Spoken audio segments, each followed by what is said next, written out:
welcome into another edition of the Checkerboard Chat. I am Ryan Schumpert, joined as always by my co-sports editor here at the Daily Beacon, Ryan Cruz, as we have a busy podcast to talk about. 2 Tennessee basketball games in the past week. The Vols go on the road and lose in Starkville before using a 15-point comeback on Tuesday night in Tuscaloosa to beat Alabama.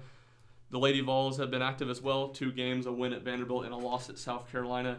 And we record this here on Wednesday in the middle of National Signing Day. Not a too dramatic day for the Vols, but still some news to get to. And let's just dive right in. Ryan, Mississippi State game. After the Texas A&M game, things weren't looking good for Tennessee. Alabama's the type of team that's built like Georgia or built like Mississippi State. It felt like a game that Tennessee might get run in. And in the first half, it looked that way too. How was Tennessee able to reverse the 15-point deficit last night and win?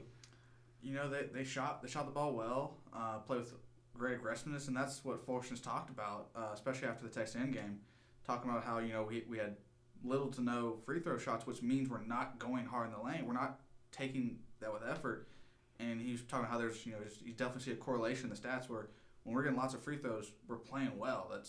And so I think they did that a lot in the later part of the Alabama game. Yeah, I think you hit the nail on the head about attacking the basket and drawing fouls. And yeah, I will say I've been watching Tennessee basketball for a long time, since I was young. Last night might have been the most favorable whistle I've seen Tennessee get on in a road game in the SEC.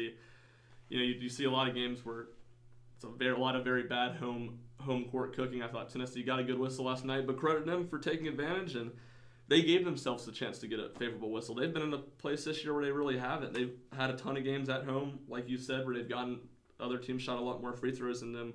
But last night they were the aggressor, and Alabama certainly didn't do a good job adjusting to how tight the officials were calling it in the second half. But Tennessee shoots 32 free throws, makes 23.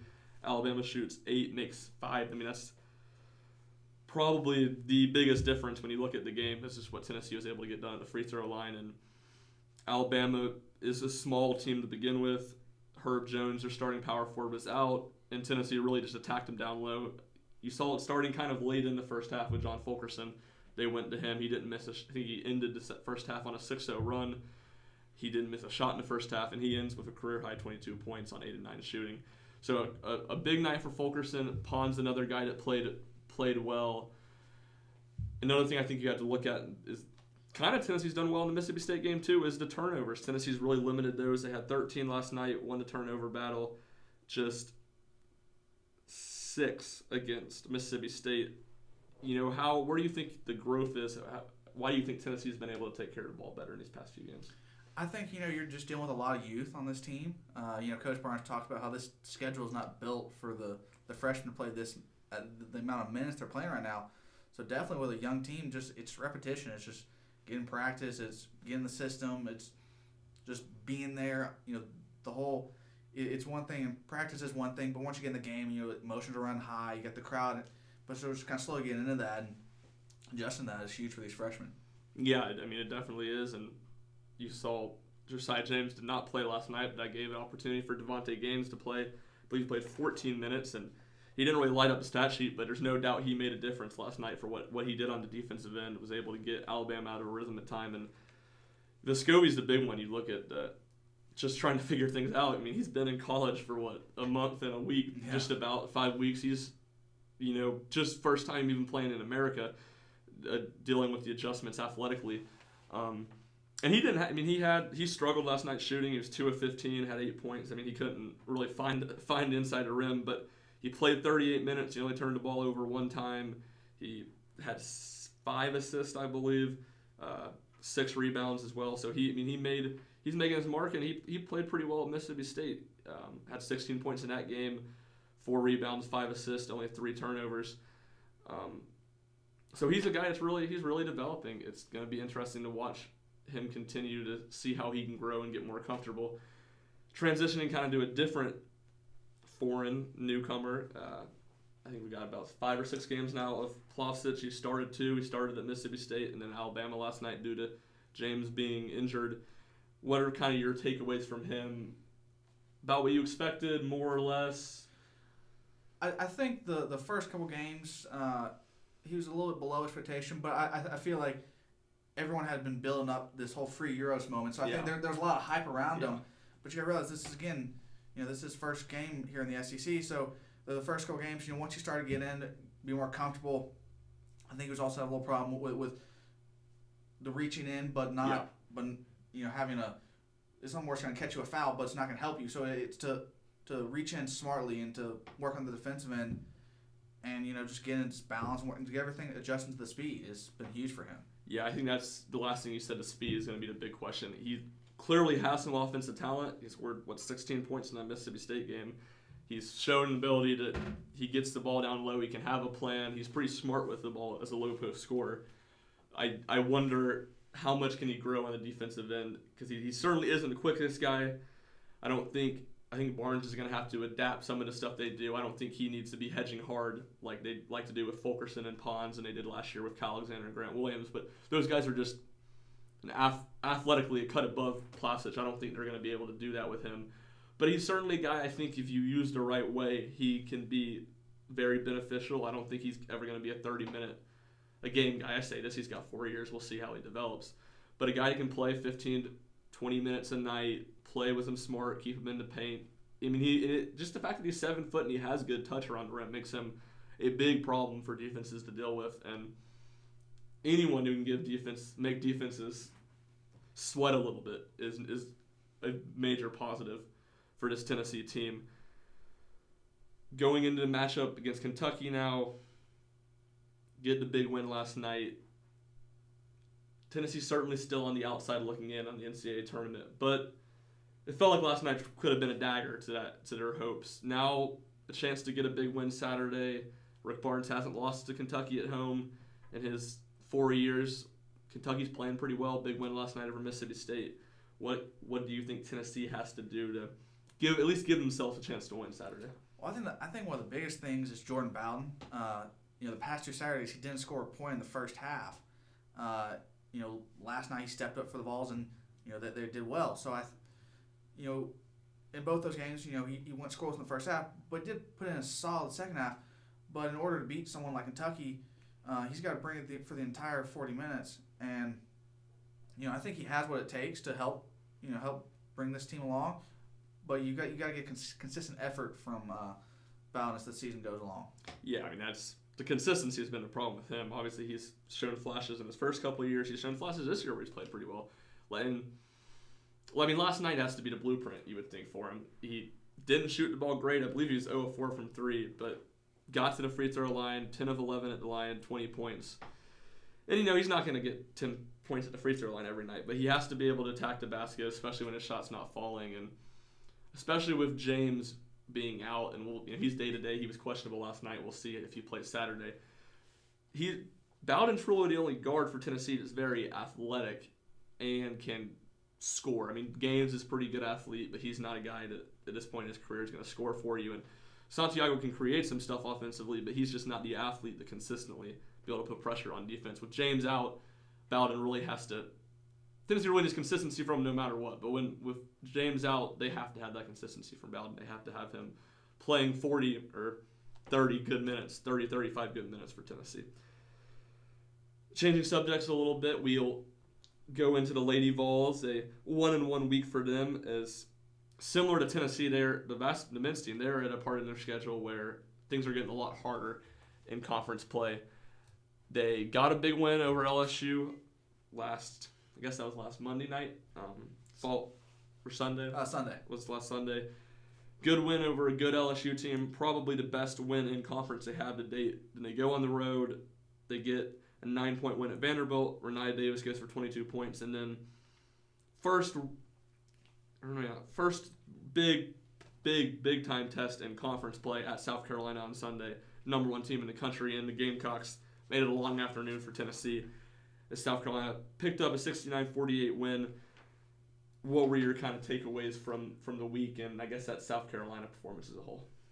The Vandy game, they started a little slow, but were able to come back. I think the biggest thing that killed them in the South Carolina game into a little bit in the Vanderbilt game was the turnovers. If I remember correctly, they had 21 turnovers in the South Carolina game, and if you're going to play that against high-level competition like that and expect to beat them, you can't turn the ball over 21 times. Yeah. I mean, just 48 points, one of her Lady Vols' worst offensive performances of the season, if not the worst. Renaya Davis goes for 18, but she's the only Lady Vol to reach double digits. And I think Jordan Hurston is probably this team's second most reliable offensive threat. She struggled mightily, I think, had 5 or 6 turnovers.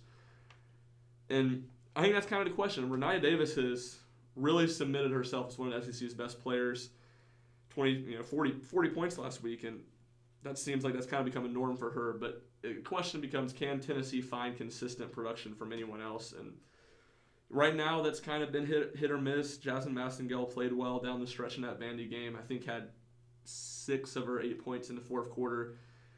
It's just kind of a never-ending question. Obviously, Zay Green being out for a year is a big loss. I think she's a person that really would have fulfilled that role as a nice number 2 option offensively. Where do you think Tennessee has to go to find offense besides Renaya Davis? I think they've got Lou Brown's been great from 3, gives you the length inside.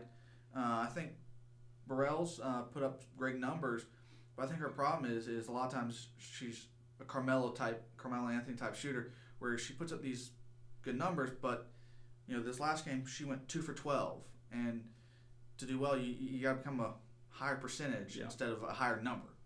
So take those smart shots. Maybe take a few less couple shots, but make more because you're taking smarter, and that helps the team. Because those missed shots lead to turnovers, and that gets Grace points to the other side, and that's Yeah, certainly. That's kind of what we saw last night with Vescovi and the men's, and really Bowden to a similar degree, but Bowden was able to get to the free throw line and kind of balance out that efficiency of scoring. Big stretch coming up now. They got host Mississippi State Thursday, top 10 matchup. They go to LSU, who they just beat narrowly week and a half ago, and then they host Texas A&M, who's in the top 25. Go to Arkansas, who's in the top 25. I don't think anyone's expecting Tennessee to win the SEC. I think South Carolina and Mississippi State do appear to be a cut above, but this stretch I feel like will be one where we find out just how much better Tennessee is this year. If they're back to being a legitimate Sweet 16, Elite 8 contender, or if they're just an improved team in Kelly Harper's first year, which certainly isn't a bad thing if they're just that. But those 4 games, how many wins do you think Tennessee not should expect to get, but should be targeting to get? I think 2 is a respectable number.